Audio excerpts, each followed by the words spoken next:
I think Ritom is facing some technical issues. So we will start now and welcome everyone to this session of Victorian Sundays, which we are doing in the morning, unlike every other Sunday. So today we have with us our dear friend Indranuj. Indranuj, welcome to Victorian Sundays. We are so honored to have you here with us. So Indranuj is a very dear friend of us. He did his bachelor's from the Scottish Church College, then he did his master's in English with Ritom from Delhi University. Now he is a PhD scholar at the Department of English, Jamia Millia Islamia University, Delhi.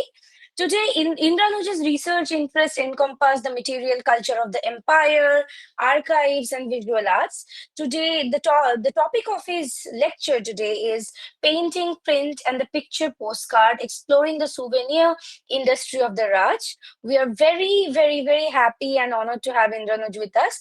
So I think a lot of you have already joined. So with this, I think we can start today's lecture. This floor is now open to Indranuj. You can deliver your lecture. After that, the session will be open to Q&As. If you guys have any question, you can ask him. So yeah, let's begin today's session.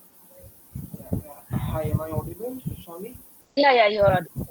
Uh, can I share the screen? Do you Yeah, have yeah, you can. permission? Okay, just give me just a minute.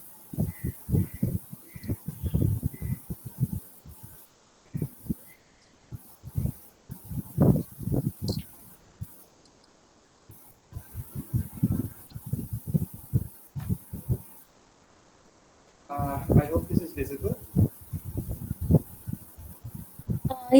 It's visible. Indranuj, can you increase the volume so that you are more audible to the audience?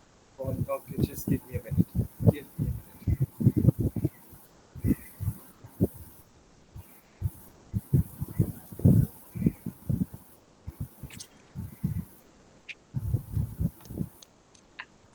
Is this better now? Yeah, it's Or it's no? I better. can change. I can change my earphones if that's an issue. I think you are pretty much audible. You Okay, can yeah. speak If maybe yeah, a if bit loudly. yeah, No, no, if you at are any very much point, audible. yeah, if at any point you face any issues or anything, just let me know. I'll change my earphones. This does have a problem. Okay, so okay. So before I begin anything, I suppose I must start with a slew of expressions of gratitude and apologies to a lot of people. Firstly, gratitude to Shamli, Tom, and Indonesia for having me on their platform. This is a great pleasure to be presenting.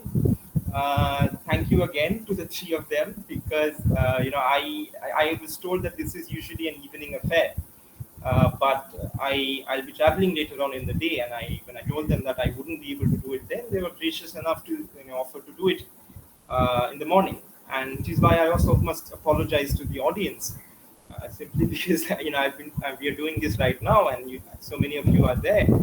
I personally wouldn't wake up so early. Yes, 11 a.m. on a Sunday is early, and so I'm very sorry if I'm impinging on your extra hour of sleep or probably your breakfast. So thank you again for joining us. Uh, that being said, I suppose I also owe you a bit of an apology and a disclaimer before I begin this lecture.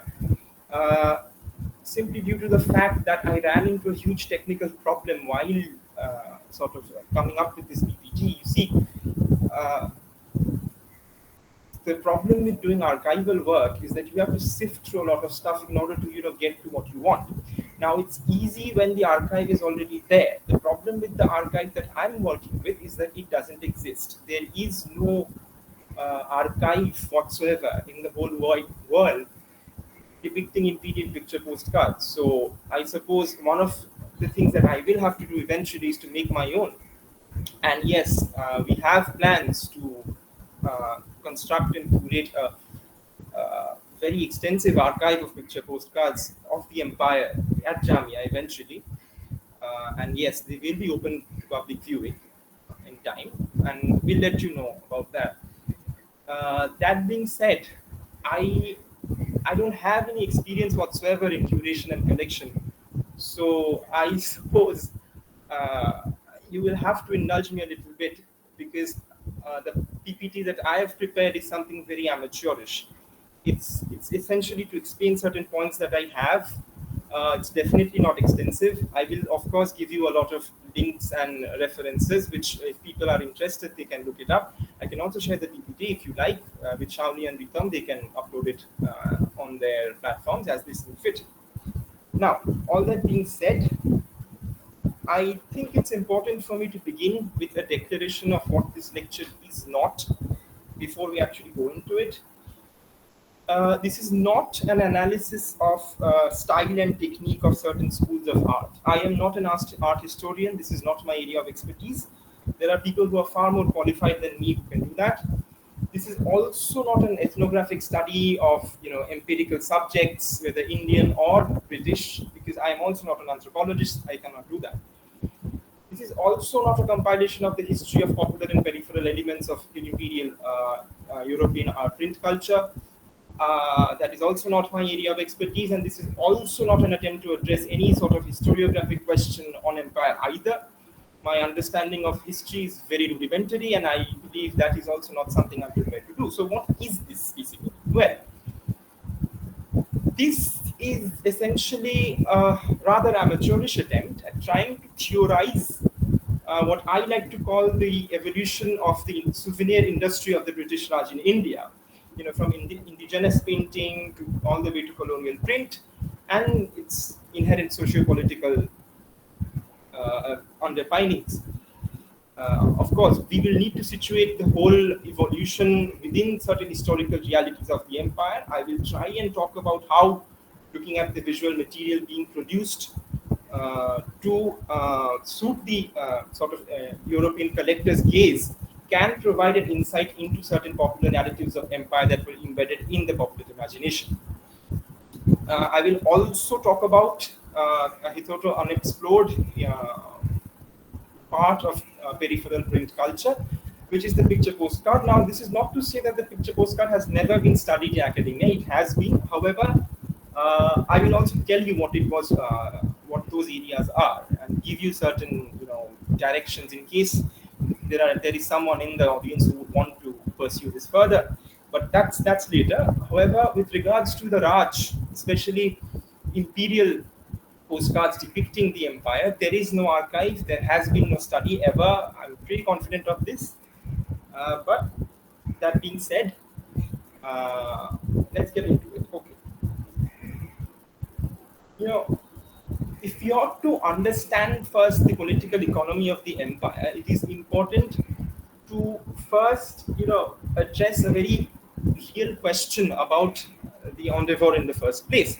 And I'll give you a bit of a background before I get into the PPT. Please bear with me. Um, Essentially, there are two schools of historical thought which try to explain the empire. The first school is perhaps led by Professor John Seeley, who was the Regius Professor at Cambridge in the late Regius Professor of History, Modern History at Cambridge in the late 19th century, and he argued that the empire, in its very nature, was created in a fit of absent-mindedness. The English came to trade and were drawn in a political turmoil curated by Indians themselves. This is obviously not entirely true, but there's a tendency in this school to showcase Britain as a seafaring and trading nation, and that happily they just went about collecting islands and peninsulas without any coherent policy.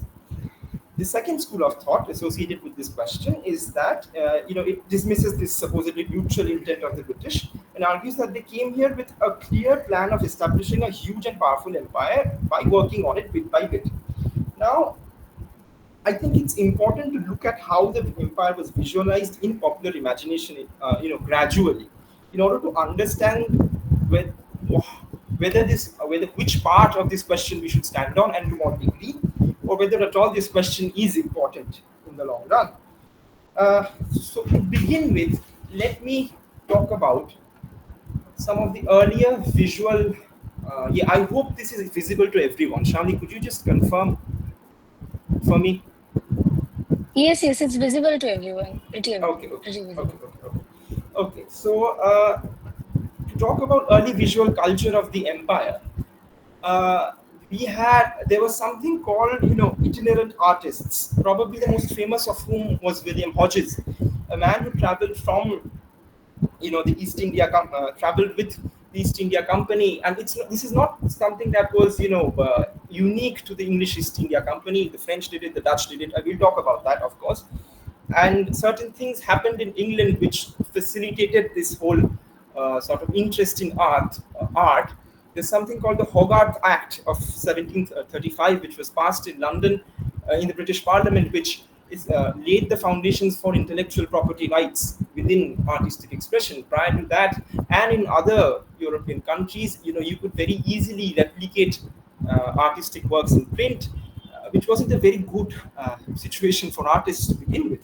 However, England didn't have that problem, which is why a lot of artists sort of paid a fee to the English East India Company traders to accompany them, and then they made sketches and paintings of the empire as they saw it. Uh, what I will be pointing out is first the very nature of that art. But before we go into this, let me just give you a bit of history to try and understand the functioning of the empire in India, to give you an idea of how to contextualize these pieces. The British first came into the picture in the early 17th, early 16th century, early 17th, sorry. After the founding of a trading group called the Merchant Adventurers of England, they got their license. We got a license to trade in the name of the crown in 1600 approximately. It was the same group that was, rechristened the English East India Company later on. And then this arrived in India, and they brought along all these painters, writers, travelers. Of course, there were a lot of people with leisure money available, people who wanted to travel, people who wanted to record. They came along, not all at once, but gradually. And then they set up shop. And of course, they wanted to trade, but back in the day, trade policies weren't very coherent. And, there was already an empire in India, the Mughal Empire. And we know the situation as it was. Sir William, Sir Thomas Roe was appointed as a lobbyist in Jahangir's court, and so on and so forth. But that's not important. By the mid 18th century, you know, the fight for hegemony in the Indian subcontinent becomes one between the British and the French. Of course, the British were not the first to arrive in India; they were actually quite late to the party. It was actually the Portuguese who came first, in competition with the Turks to establish their own empire. The Dutch arrived, the French did, the British also did, and gradually the Portuguese and the Dutch realized that they couldn't carry this on. And in the 18th century, by the early 18th century, it's becoming pretty clear to the British and the French that this is their fight. And this has to be seen in the context of the Austrian succession, war of Austrian succession in Europe. Of course, not going into that, but the Carnatic Wars in the middle of the 18th century pretty much decide that it's the British who are going to trade in India. However, the path is not very clear at that point. Three successive events after that is what decides that the British are going to be the political bosses for a long way to come. And we all know what they are. The Battle of Plassey in 1757, the Third Battle of Panipat in 1761, which eliminates the Marathas from the picture, and the Battle of Buxar, which ensures that there's not going to be any more interference by the Nawabs of Bengal and Bihar and the Mughal Empire.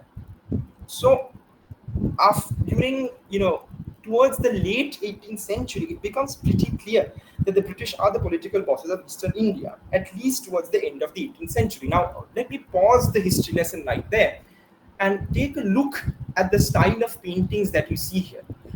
You see, these are mere, I wouldn't say innocent, but this particular one, for example, the Marmalong Bridge in Madras, it was the bridge that was painted first, and these humane characters were added later. If you look at this one by the same artist, you will not see a lot of human influence. There are there, but they're essentially props to sort of accentuate the space effect. And that was usually the style that was adopted. There are a lot of others which I don't include. There are ones of Madras, there are ones of Bombay. But to give you an idea, that painters essentially knew that this was the market that people expected, because people wanted to see space, they wanted to see monuments, because after all, the empire is an exotic land. When it came to depictions of people, yes, there were exotic displays. Cock matches, for example, cock fights. That was not that was seen as an exotic event. The British encountered it for the first time, perhaps, and they would sanction a painting. Zohan Refani was also another such itinerant painter who accompanied the company. There were also pictures of uh, courtly affairs. You can see here. This is actually a copy of an original one by Tilly Kettle. The original is no longer there with us. It's not. Uh, we don't have it. There, as you have it, another perspective panorama. Jan van Rijn. Again, the same thing. Long distance shots. Shot may not be a good word. It's actually a painting. So it's Fort William. Further down the line, you also have the Holwell Monument in 1786. I would ask you to keep this print in mind. We'll come back later to this in a for another point that needs to be made by Thomas Daniel, another artist. You have Fort St. George, Madras, Van Rijn. Fort St. George is perhaps the equivalent of Fort William in Calcutta. Again, you can see the ships. You can see these are not exactly an armada, although there is the presence of weaponry in some of them. But the whole point being made is arrival or first contact. This is from the British Library archives. You do have archives of old paintings, by the way. What you don't have is the later postcards, but we'll come to that later. Again, you have a view of the house and a bazaar in Calcutta, again by Francis Jukes. All of this is late 18th century. Um, no such image, no such message whatsoever of imperialism shoved into it, not at all. Now, in this is 1818. This is a very famous painting of the Mughal Emperor Shah Alam II, giving the Diwani rights of collecting taxes from Bengal, Bihar, and Orissa to Robert Clive. This is a very significant event, and it is from here that you really see the empire sort of seeping in. Uh, into the picture gradually, and this is not it's not as if hegemony has been established. uh, of course, post 1757 the British are the big bosses of the empire, but there are still a lot of resentment which culminates in 1857. But let's just pause the art history lesson here and go back to history. you know uh, let's understand what the East India Company was all about. Firstly, it was established as a private entity that traded in trust of Her Majesty. It would take decisions by itself that, for example, the French East India Company would not, which put it as a disadvantage. However, from 1757 all the way till 1857, there is a gradual push towards sort of statifying the empire, in the sense that you have um, you have all these regulations coming in from the British Parliament that sort of regulating what kind of gifts company officials may take, the salaries that may be paid to the company officials. They are fixed. You also have laws that are passed by the British Parliament regarding empire. They cannot be repealed by the local councils. The number of council members, the board of directors, they are all fixed, so on and so forth. So there is a gradual sort of shift towards state ownership, but it doesn't completely happen until after 1857. Now, why is this necessary to understand the whole history? Simply because you have to understand, if we are going to look at art cannot exist outside of an elaborate system of patronage, or in today's world, a circuit of the market or the consumer circuit, essentially. To put it very simply, the one who pays the piper decides the tune, and that is exactly what was going on with the souvenir industry. You have to understand, artists don't produce art for no reason. They want to sell it. They need to sell it. And it will ultimately be the patron or the consumer who will dictate what kind of art needs to be produced.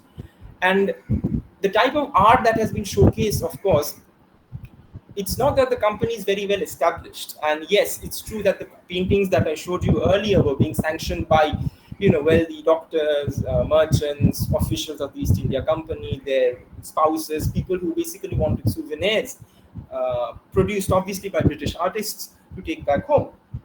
However, with the establishment of the company as the sort of numero uno, or the political boss in the empire, what you have is a shifting of power structures from indigenous rulers to foreign occupants. And in such a scenario, the patronage of native artists shifts from, indigenous rulers, maybe such as the seat of the Nawab of Bengal, or the rulers of Bihar or the Mughal Empire, to the company itself. Now, of course, and this leads to a certain imperialistic shift in art that is being produced by imperial artists. Let me show you this one. 1857 happens. Of course, there's no need to go into that history. 1858, the Charter Act of 1858 is passed. Government of India, Queen Victoria is declared the Empress of India. It doesn't happen officially until 1876, where the Grand Delhi Darbar is organized by Lord Lytton, and then she's, officially crowned Empress. But if you look at this particular painting, for example, the relief of Lucknow, Thomas Jones Barker was a thorough imperialist. Of course, he was operating within the patronage of the empire. So we don't really know whether he was personally racist. We can assume he was, but I'm not going to go into that. But you see here British troops arriving to sort of relieve their sieged comrades at Lucknow. And more poignant painting, which actually enraged the European crowds, was this one, In Memoriam, Joseph Noel Patton. If you look at it deliberately, the message being given here is, a group of helpless women and children during the revolt of 1857, as they sort of fear death's dishonor and, whatever follows. And you can see here a group of rebels entering the room. The message is very clear. It was made to enrage Europeans.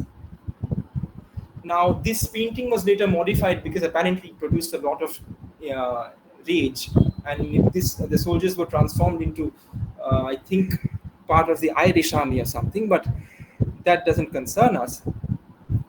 So, you know, but these are examples of, colonial artists producing art for their colonial patrons. What happens to the indigenous art market? Well, since the Mughals are sort of taken out of power, and the Nawabs are no longer there, Bihar, Bengal, and being a very rich land, is under control of the British. Artists realize very soon that you have to start producing art that caters to the tastes of the people in power, which is the English. And it's not that the art they produce is inherently, sort of laced with colonial ideology. Of course, they just, if you look at, it's just that, the tastes sort of change in a way that now the British people, officials, doctors, whoever, they want art that sort of caters to their taste. So you have neutral paintings, and this is, by the way, this is Patna Kalam, or this is, a host of artists who settled in Bihar post 1757, who basically drew a lot of inspiration from Mughal miniature paintings, and they used to draw or rather produce art which was later bought, or rather which was ordered by British officials. You can see this is a simple picture of a bird, and these are innocent pictures. This is not so much that really means anything. These are again something similar. This is the Zanana. You also have daily occurrings, the labor class, for example, depictions. This is all in the mid 19th century going on, and these were also targeted as souvenirs. Now, a lot of people really bought these souvenirs. Famously, Rudyard Kipling's father, I'm forgetting his name, but he had a collection of more than 200 Patna Kalam paintings or company paintings, which he donated to the British Library. That archive is also there. You also have a quote of Notch Girls by Shivalal. He was a well-known Patna Kalam artist. There are also other schools of paintings which I will touch upon, but I'm not going to go into them for the simple reason that I'm not sure whether you can actually call them part of the souvenir industry. There's the famous Kalighat painting style, which did flourish during that time. There was also the Kangra style or the Pahari painting style. I do not showcase them in the PPT because the official patronage did not really come from the British at the time. The Kalighat style was essentially sold as souvenirs initially to to pilgrims who visited, and they actually got in trouble a lot for their subversive styles. They used to make fun of British officials. They used to make fun of the zamindari class in Bengal. They used to make fun of, make satire, that sort of thing. Very typical Bengali humor. The Pahari style was more religious in nature. They were patronized by the local kings and nobles. They were mostly religious symbols, depictions of Radha Krishna, that sort of thing. That isn't exactly touched by it. If you want to know more about the Kalighat style, I'm sure you've all seen it. It's still very much in vogue. Two very big names are Jamini Rai and Sonatan Dinda, and you can look them up. Jamini Rai's paintings sell for a lot of money, and he's pretty much everywhere in any Indian art gallery. Now, there is something very interesting that happens post 1876. You see, there is an obvious shift in the understanding of empire from the colonizing perspective. The empire shifts from the territory of the company, managed for mercantile purposes, in trust of the crown, to a direct possession of the British state itself. This is very, very important for the simple reason that up until now, the public perception of the empire was basically land that was possessed by the company simply because it was necessary for them to establish a degree of hegemony on um, in the Indian subcontinent so that they could carry on trade. The revolt of 1857 shows, at least in the eyes of the crown, that the company is incompetent to manage them and therefore it takes direct possession of these lands. The British Empire in India becomes the British Empire of India. And if there is one man who is to be credited for this, it's Robert Clive. And therefore, of course, political realities shape popular imagination. There is simultaneously a gradual shift in the so-called souvenir industry. With the invention of lithograph printing, it becomes very easy to mimic the complex contours of painting or oil painting through oleographs, which are basically simulacra of oil paintings through machines. This, of course, produces a cheaper alternative to actual paintings, and the indigenous schools of painting gradually die out due to a decline in patronage. And of course, there is the entry of colonial photography with the advent of firms such as Bone and Shepherd. Bone and Shepherd is a firm in Calcutta. It's shut down. Its office is still there. I think they have a small museum and archive there if you want to visit. And this accelerates the process. Nobody really needs the painter to record visual memories anymore. Souvenirs are now easily available. And lithograph printing is something that very revolutionizes the way print is made. It makes it very cheap. This leads to another sort of important change. You see, when people used to sanction these paintings, when they used to ask for them, they would eventually send them back. And of course, this is not the era of Instagram and Facebook. You don't get immediate updates in any way. The only way for most people, because let's be honest, most people can't afford to go visit an empire that's half the world away, was through these visual imagery. And taking an argument from Patricia Anderson, the printing press and the printed image, her book, she says that the image has always had much greater impact than the written word in terms of circulation and the impression of ideas, simply because people don't read. I mean, back in the day, people couldn't read, and even today, people don't read. Let's be honest. I mean, a billboard or a poster is far more efficient in pushing narratives than the written word. Very few people actually read. So that being said, with the invention of print, there's something very interesting going on in Europe. Of course, the print industry in Europe, when it comes to imagery, at that point is limited to either greeting cards or printed simulacra of already famous works. So, for example, Mona Lisa is printed on lithographs, and they are very fine prints, by the way. They are not at all cheap. And please don't think of printing, in the lines of the inkjet or laser printing today. It's way more advanced today than there was back in the day. Compared to what we have today, it was a far more tedious process. Now, with the distance between the empire and the homeland, that is Britain, there becomes a necessity of communication. Of course, letters are there, but it's expensive, and I mean, very expensive. Postage rates are very high. So now there's something called the picture postcard, which comes into play during the 1860 actually, and not in India, of course, it's in America in all probability by some firm, and it is only in 1896 that the first picture postcard is sent from the empire to Europe. Keep in mind, the picture postcards need actually starts in the colony, for the simple reason that people who visit the colony need to send back communications to family and friends at home, and the cheapest way to do it was through the postcard. The first postcard is sent by a certain gentleman named Werner Rossler, and this one, as you can see, has very exotic imagery. You have the goddess Kali with the demon head in her hand, you have a Nautch girl, you have the arena, you have the bazaar of Calcutta, and the whole point of this was to send easy, cheap imagery, or to allow the consumer to send easy, cheap imagery back home. You have to understand, since there is no social media, this is a very cheap and easy way to let your family know of your whereabouts and give them a piece of what you're experiencing.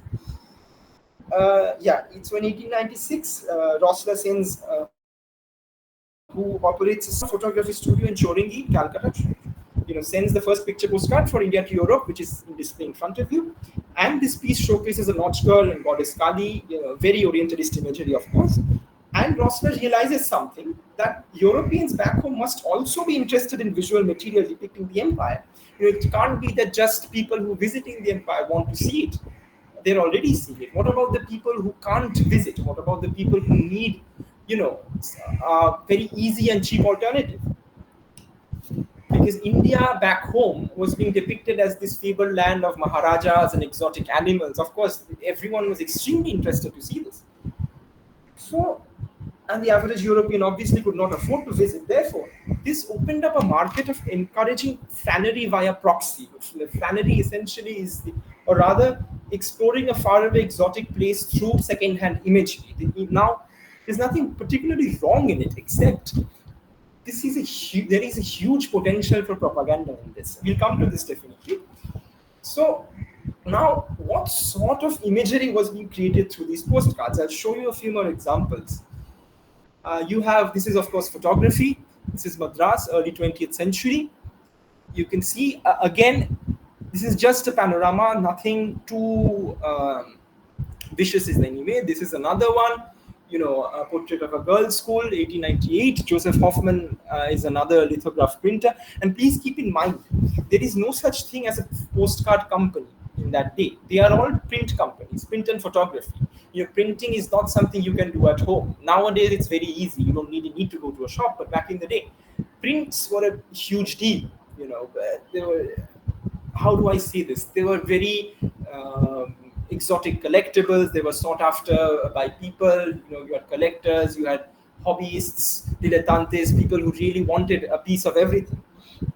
Now, what sort of imagery of India was being created through these postcards? Well, pictures of temple ruins insinuating the need for recovering an Indian past as constructed through the colonial gaze. This is where things get very interesting. You see, the whole point was to cater to the European gaze. Of course, you can't really sell something to the consumer that they won't buy.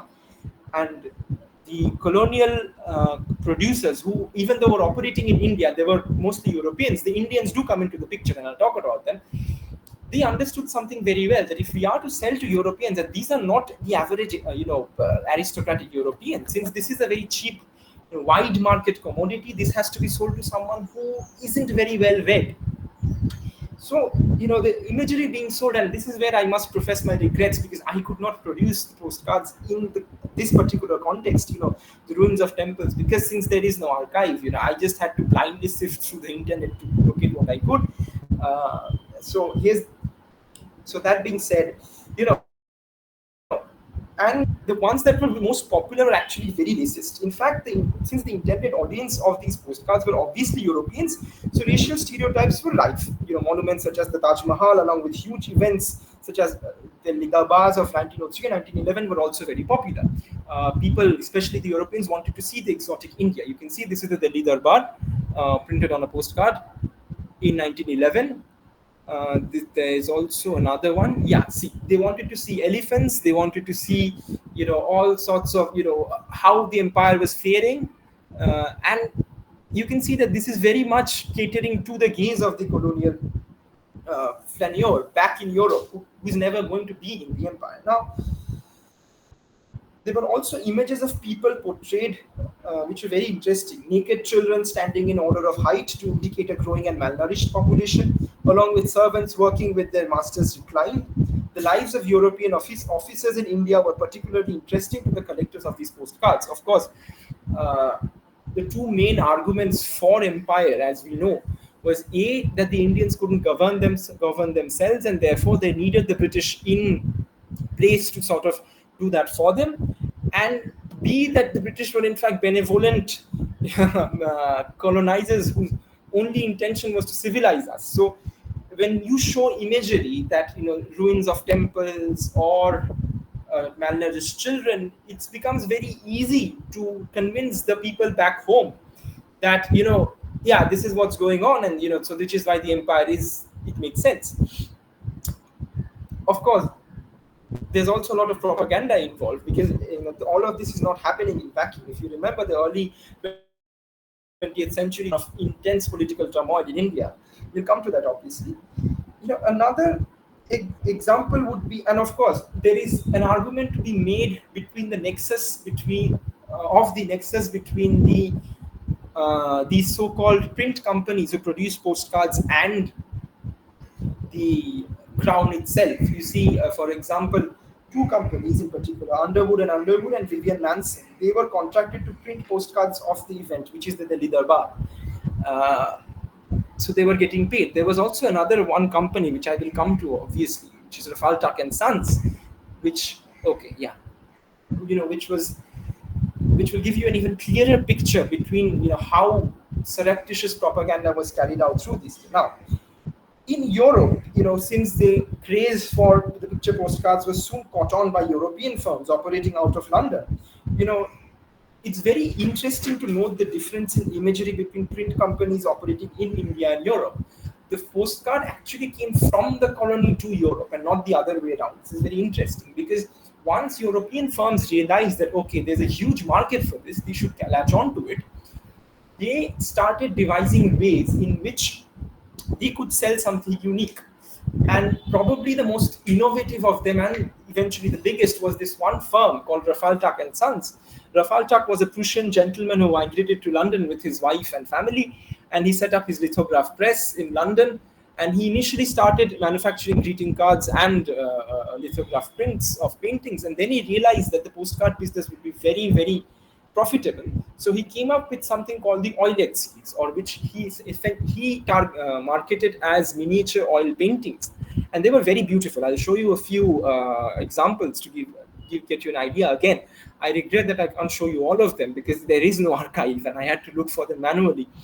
But these postcards were embossed with certain messages written at the back, and I'll read these out to you to help you understand how Rafal Tuck, and there's also a lot of interesting stuff going on in the background, really sort of propagated an image of the empire that helped sell the position of the crown back home. Because you have to understand, these are being bought and collected by people who have never seen the empire. In fact, a lot of these oiled paintings are, since there is no archive, we don't really know who painted them, but it's marketed as anonymous. And since this is the late Victorian and early Edwardian era, anonymous usually means women. So, yeah, so coming back to the difference in print companies between operating in India and Europe, H.A. Mirza, one of the largest studios in Delhi, would publish postcards for which he would go write descriptions in verse, which were very much Indian. That is, the gaze through which these images were depicted was very Indian indeed. On the contrary, Rafal Tuck, who were famous for their attractive audience series, they clearly published for the English gaze. An example would be the postcard depicting the Humayun's tomb, which is right in front of you, and the description behind it was, this is the Humayun's tomb, which is 3/4 the size of St. Paul's Church in London. You can understand what's going on. The whole point is to really publish an image of empire as subjugated to the OG colonial architecture. Postcard manufacturing actually moved from the colony to London, and Indian publishers were in the game long before European firms, as we said before. And the first man who managed to set up shop in London was this guy called Frederick Hartman. He established his company called Hartman and Company, and he was a former indigo planter. He made a lot of blood money in India. Indigo plantations, as we know, were infamous for the sort of things they did to native farmers. And then he used that capital to set up shop and declared something very interesting that, one of the best functions performed by the picture postcard is that of educating the laboring classes up to on the love of the beautiful, and thus cooperating with all other agencies for their uplifting. They were the first art form for the unlettered person. Very, very condescending, but also not completely untrue. Because, like I said, these postcards were marketed as something that could be bought and collected by everyone. It was a few cents per piece, and of course, they were not as cheap as print today is, but they were still pretty cheap compared to paintings, and anyone could have them. And they allowed the British consumer to participate and circulate the boundaries of their empire. And Tux was a master in this. He was a pioneer in postcard advertising. Customers were encouraged to see the picture postcard as a desirable object to be possessed.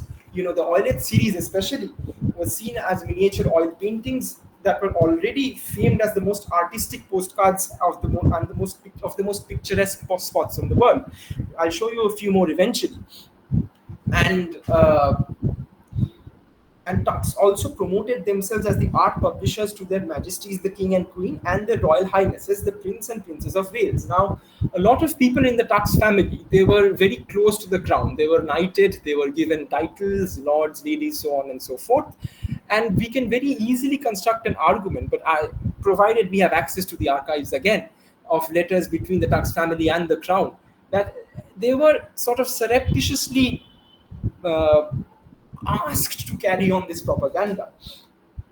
And they marketed the postcard as a collectible, and hosted annual competitions where winners who had managed to collect thousands of these postcards were given grand prizes. Now, it also, and there were also other purposes served by the picture postcard, which is, the first being it gave British women a means to vicariously participate in an empire that few of them could actually visit, family via proxy. Back again. In fact, most of the winners of the Tux postcard collection competition were women, and most of the recipients of these postcards sent from India to Europe during the war, the First World War, were also women. Postcard collection was seen as an inherently feminine hobby. Of course, this being the early Edwardian era, there was a lot of sexism in the air. There was one particular quote by someone, I forget, that when a woman has time to waste, she writes a letter. When she doesn't, she writes a postcard. Whatever. And so now the imagery accompanying these captions on these postcards were, of course, very racist. Another example of a Tux oilet is, the tomb of Nizamuddin Aulia, something very sacred. We don't know the date of this one, and on the back of this postcard is the caption that tomb of Nizamuddin, Delhi, and he calls it the tomb of the reputed founder of Thuggism, who is supposed to have murdered the Emperor Tughlaq. Now, again, these postcards are being sold to a European public with very little or no knowledge of Indian history. It's very easy to do propaganda there. Another is the Hossenabad Gateway in Lucknow, again, right in front of you. I don't know the date is there, 1905. And the back of it writes that the florid excess of stucco ornamentation is but a sign of the decay of Indian architecture in modern times. The irony here is that the gateway was actually inspired by French designs in 1830. But you get the point.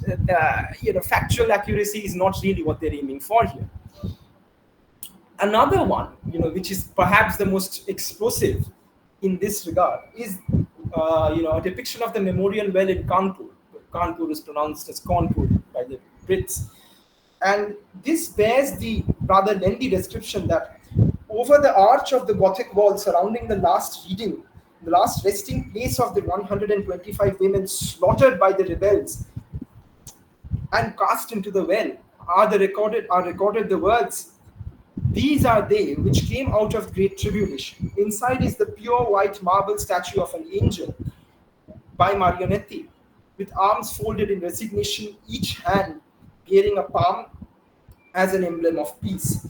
Postcards recirculated emotionally charged pictures and kept alive the memory of the mutiny among the British. The reasons are pretty obvious. Again, if we were to go back to one particular painting that I showed you towards the beginning of this talk, this one, you see, the purpose of this painting and that of the postcard that we just saw is very similar. The point is to generate rage in the Europeans, and what they can't do with just imagery, they do with imagery and the word. The postcard was also very useful in stoking communal tensions. Again, you can see this is another Tux sample, very beautiful, of the Colonial Hindu pillars, Qutub Minar. Now, they played a stinging role in widening the perceived communal differences, and Tux again was the main culprit. A very good example was this particular one, and behind it was inscribed, the verso side is, and I quote very clearly, the pillars taken by the Mughal conquerors of India from a Hindu temple were recut to free them from idols and used to form the colonnade to the mosque. Some of the Hindu figures can still be seen. The point being made here need not be overemphasized. In contrast, however, Delhi's main postcard publishers, H.A. Mirza, who I mentioned earlier, would actually choose to call the same view Prithviraj Temple, Delhi. Now, I don't have that particular print. I couldn't find it. I wish I could show it to you. But this is just to drive home the point that even though Mirza himself was an observant Muslim, he understood the political importance of sensitive representation. And it's not that Tux did not, they did it deliberately. And this is how they used a very simple and unassuming communications device as a very useful propaganda tool. Coming to a little contextualized history, and I'll let you go after this, is Calcutta and the partition of Bengal. You see, the first 2 decades of the 20th century are considered the golden era of the picture postcard, with manufacturing in Europe going into huge numbers. Some estimates say billions, and the political reality of empire at the time, however, was in turmoil. In the late 19th century, Curzon comes to office as viceroy, and he stays there for 7 years. That is an era described as of omission, commission, and missions. And the mission here is to go after, Indians and, sort of thoroughly drive home the point that the empire is here to stay. He does a lot of things: the Official Secrets Act, the Indian Universities Act, Calcutta Corporation Act. But what he's most famous, or rather infamous for, is the partition of Bengal, obviously. To give you a brief overview, Curzon argued that Bengal was too big a province and therefore it needed to be partitioned. Obviously, that's bullshit. What he wanted to do essentially was to divide Bengal into 2 provinces, one Muslim majority, one Hindu majority, and stoke communal tensions. And because Bengal at the time was the hub of anti-national struggles, or rather revolutionary activity, this would make it easy. Now, at that time, 1905, 1907, the streets of Calcutta are hot with the anger of the masses. The Swadeshi and boycott movement is in full progress, and that program involves mass bonfires of foreign cloth, picketing of shops, large processions and meetings, labor strikes, etc. But what is the image of Calcutta being presented on imperial postcards manufactured in Europe?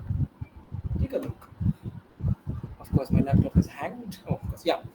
You see, this is a Calcutta street. Again, Tux. No depiction anywhere of the political reality in Calcutta. A lot of them were actually depictions of empire, of government monuments. The Holwell Monument, which today is Shahid Minar, the government house, governor's building, town hall, so on and so forth. And they were portrayed in very beautiful ways. And if people were there, they were seen as props. If you see the figures closely, you will see that there's no real individuality to them. There's no faces. They are just props, essentially possessions of the empire. Of course, if you want to theorize the visual in this, you can obviously use John Berger's ways of seeing. That's a very good book, where he argues that seeing is not an innocent act, and that visualizing is a way of possession. You can see other pictures, postcards of, these are all tax oilets, by the way. This is the town hall, I believe. No, this is the government house, right? I'm sorry, the resolution is a bit hazy, but you get the idea. This is another street, Chitpur Road, Calcutta, all being manufactured while Calcutta is on the boil.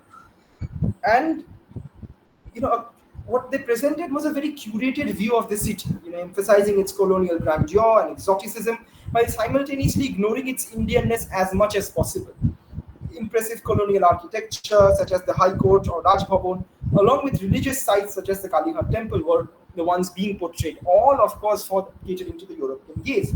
The point of such visual propaganda was to put forth an image of things being hunky-dory in the empire, deliberately hiding the ugly reality of unacceptability of colonial rule in India from the European consumer. This is the Holwell Monument, of course, which is Shohid Minar today. Again, you see a very tranquil picture of the city, which was not at all true. Now, in conclusion, towards the beginning of the Second World War, there is a steady decline in the manufacturing of picture postcards. Now, partly due to factors such as rising postal costs, it becomes expensive, and the invention of other means of communications, telephone, and so on and so forth, cheaper alternatives, basically, they make it kind of irrelevant. However, at the same time, Britain gradually starts to realize the untenability of empire. Post World War II, it becomes very clear that empire is unsustainable, which is why you have the Cripps mission followed. You have the cabinet mission followed by the Cripps mission, and then Mountbatten Plan, and Britain leaves. There's also a simultaneous drop in colonial imagery in picture postcards. Tux goes out of business as their headquarters in London was bombed by Hitler during the Blitz, and so they lost all of their archives and their original prints. They continued afterwards, and I think they do have a sort of small museum there. Um, I'll have to check in London, which showcases some of their work, but the company is no longer active. And the demand for imperial picture postcards go away as they are no longer needed. Now, that's about the end of it. I'll also talk a bit about the research that has gone into picture postcards and give you an overview as to how this has been looked into, so to help you understand uh, the power of propaganda inherent in these postcards has been looked at by various scholars. There's Dr. Shalini Puri at the University of Pittsburgh. She works at the Center of Empire and Race. Her work encompasses picture postcards depicting the Caribbean. There's also Malek Alula, whose work is on French picture postcards in colonial Algeria, especially depicting the colonized Muslim French woman. What's interesting about his work is that he says that a very succinct argument justifying the need of the presence of the white male in colonized Algeria was made by portraying the colonized woman as oppressed. The woman was always portrayed as in an abaya or full covering, and the point was to drive home the idea that it is the white male who can sort of relieve the colonized woman of her oppression, and that was one way of justifying it. Professor David Prochaska at the University of Chicago Urbana-Champaign Department of History also works on this same thing. If you want to see more examples of colonial picture postcards, there's one very good book by Omar Khan called Paper Jewels. There's another one which focuses on Calcutta by G.S. Farid. I'm forgetting the name. I'll share it later on if you want to, which is focused on Calcutta. And yeah, that's about it. Thank you very much. I hope you've learned something from this. Thank you. Um, Thank you so much, Indranuj, for this enriching lecture today. I, to be honest, love your chronological tracing. I think you brilliantly traced this entire chronology of the progression through Benjamin West painting that I think basically captured the gradual crystallization of the empire. and then the progression to the Joseph Patton's painting that I think even in memoriam talks about the peak of the Sipai mutiny. So this progression That's the whole was point. traced beautifully, and only then you came to the Patna Kalam. So that itself was very, I mean, it was brilliant, and I really loved the lecture how you talked about like everything in all together. So there are a lot of questions that since I am also extremely interested in visual culture and art history, there were a lot of questions that came to my mind, and I think there are one or two that I will ask you. One is that, as you yourself also know, that how Homike Bhabha's idea of third space and hybridity captures the colonial identity as something that is stuck between, I mean, that is neither completely colonial nor completely indigenous. So it is stuck in this third space, this in between space that I think also resides between an imposed visual typology and the local interpretations. So, in that case, how do you think the picture postcard, by its definition, also negotiate this cultural hybridity? Because when I was looking at the like Patna Kalam paintings that you were showcasing, or even the Patna Kalam paintings that I myself have witnessed, I have seen that they have tried to balance between the Mughal miniatures and the company style of shading. So, how do you think this negotiation is happening here? I mean, look, I mean, going in line with the line that I took in lecture, which is essentially cultural materialism, I would argue that you can very easily boil it down to, who's paying for it. Essentially, the Patna Kalam was popularized as something which, would be an depiction of Indian exotism for the British consumer. Right. Obviously, the painters could not paint something which was offensive to them, offensive in the sense something that challenged colonial Most authority, so on definitely. and so forth. But they also wanted something exotic, something very Indian. So it made sense, since they were painters trained in Mm. the Mughal miniature traditions, to paint whatever they wanted. It was started with something neutral. Of course, it also didn't make sense for them to, engage in propaganda, because the propaganda machinery was already there. The market was not really ripe for that sort of thing. So, if you want a sort of answer with regards to how Patna Kalam, in particular, engages with hybridity, I would say that the artists were clever enough to understand the market, and they produced something that catered to the European gaze, giving them an Indian which they could digest, something Mm. analogous perhaps to chicken tikka masala in London. Not too hot, but Chai tea spicy enough for latte. them. Chai tea latte, that sort of thing. Yeah, I think, and also it not only satisfies the colonial fetish, but also in if you it is very clear because the Patna Kalam Delhi Darbar paintings, if you look, and then it's very similar in the Dara Shikoh's wedding progressions in Mhm. that Mughal miniatures painting is very similar, but then it chooses is to hide away this opulence to depict okay the Mughals actually had a lot of money and wealth. So yeah, that is true. And another question that I was thinking that since picture postcards, as I understand from your lecture, is a very beautiful amalgamation of both print culture and the visual history, if I'm not wrong. Yeah. So I think this visual element of like that is the Bortola textile or the Utkat textiles. These are also amalgamations of Bortola wood prints are also a kind of amalgamation of the print history as well as the visual culture. So how do you think these Bortola also contribute to the print culture of that time? Or do you think that these also intersect with the picture postcard?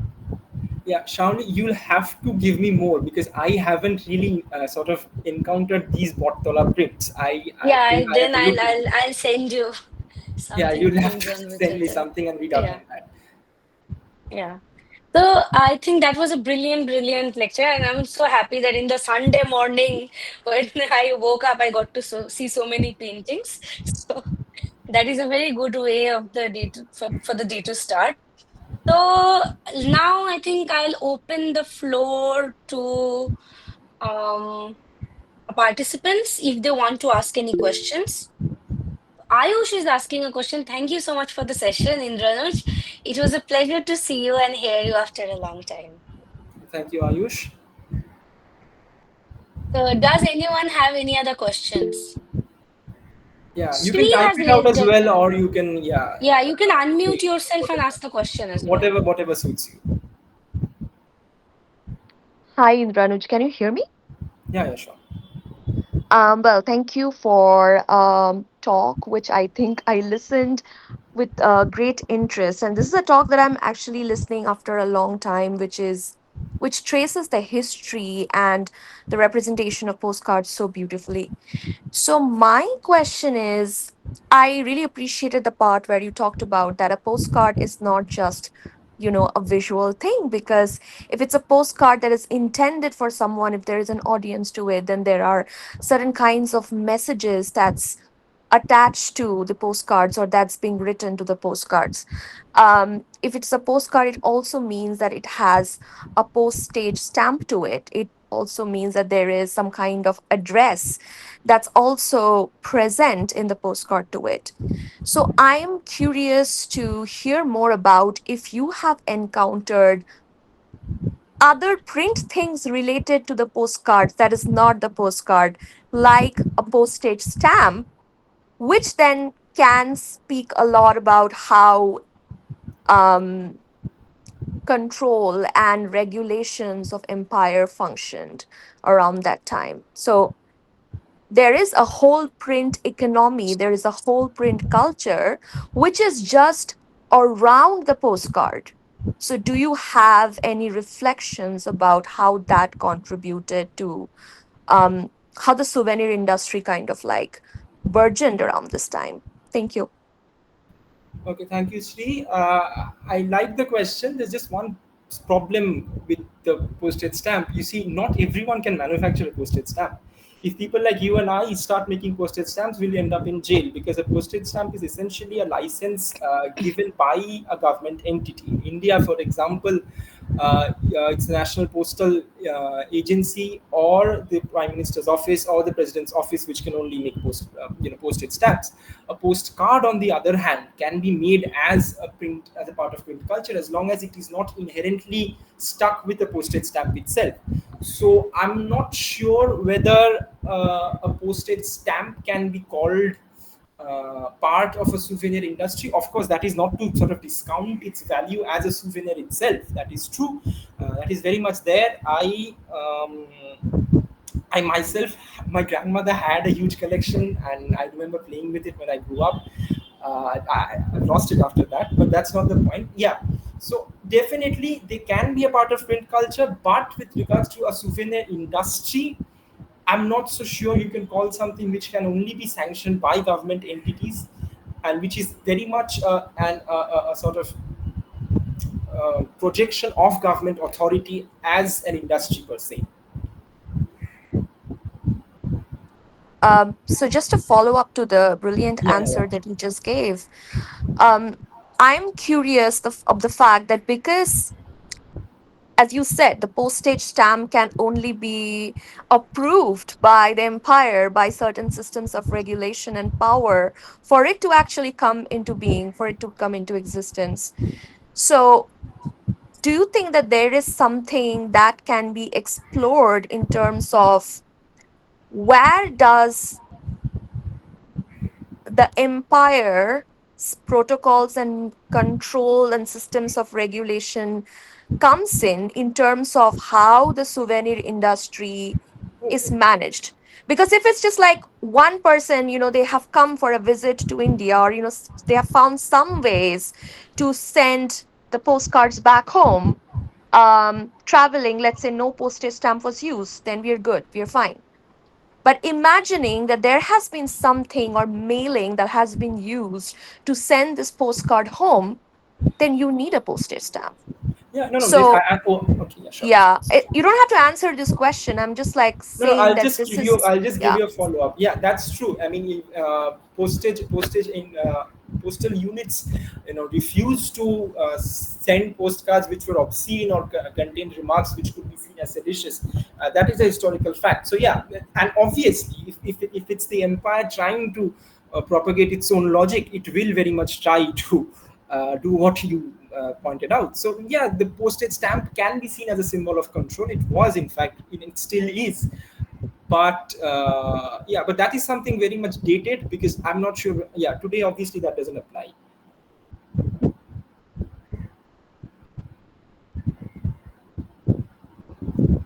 Yeah, I think Shri has her answer now. So we will now go to the next question. So also Kavita Gopalkrishnan has appreciated your lecture by saying that it was a very informative Thank you, Kavita. informative talk.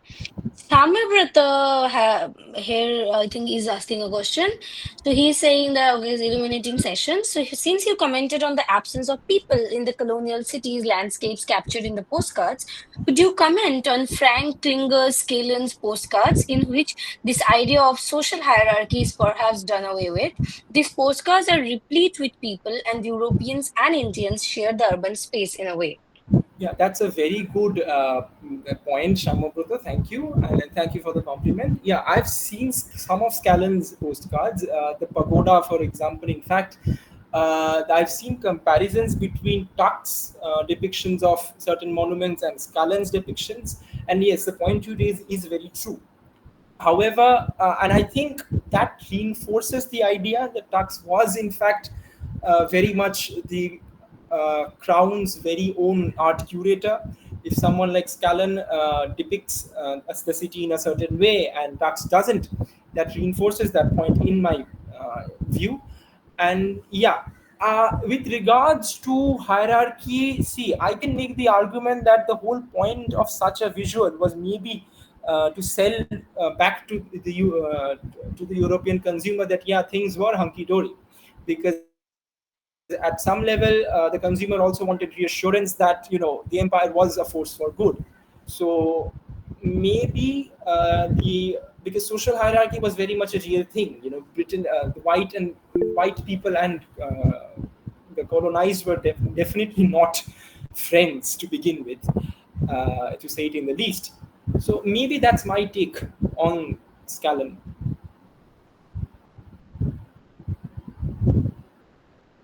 Shobna is asking a question. So Shobna, you Uh, can unmute yourself and ask.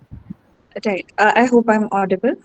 Yeah, yeah, Yeah, sure. yeah, you are audible. Yeah, right. Thank you so much for the lecture. It was very engaging. There was a lot of art history, and like you said, the bit about communal narratives being created by the captions that were written on the back of the postcards. I think I did not know a lot about it, so thank you so much for that.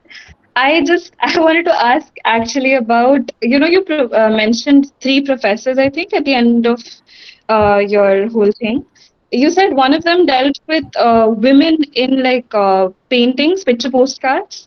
No, I not think in paper. Algeria. Yeah, yeah. Yeah, yeah. Can you uh, can you please repeat a bit about it because my connection was very flaky, so No, I I, got disconnected. Just a brief and the name of the professor, please. Thank you. Okay, yeah, thank you, Shobna, for that opportunity, because I'll also talk about something I forgot to mention. I was talking about scholarship that already exists on the picture postcard and its potential as a tool of propaganda. The one you're talking about is Malek Alula. His work is very famous. I've forgotten the name of his book. You just Google Alula and you'll get it. It's on French Algeria and how the postcard was used. There's also another book by Virginia Lee Webb and Christophe Geary called distant memories or distant views, I think, which talks about how the picture postcard uh, and that talks about Africa, the African colonies of France and Germany, and how the picture postcard was used to perpetuate racist imagery in there. Malek Alula also gives a sort of theoretical framework in his work. He calls the picture postcard the comic strip of colonial morality, emphasizing on the ubiquitous nature of its availability and how it really serves as something which both justifies and perpetuates colonial logic. So, if you have a follow up. No, that's it. Thank you so much. Thank you. Do we have any other questions? So Shrutika is asking a question. So it was a wonderful talk, Indranuj. I just Thank you, wanted to know Shrutika. if there are any resources that focuses on local postcards that were produced by Indians or princely states, and if any literature available around the aspect. No, there is literature available. There's one book by G.S. Farid. I'll Google it right now for you. Just give me a minute. Just give me a minute. I mean, I can just give you the name, but I'd much rather, because since I mentioned it. There's one obviously by Omar Khan, which is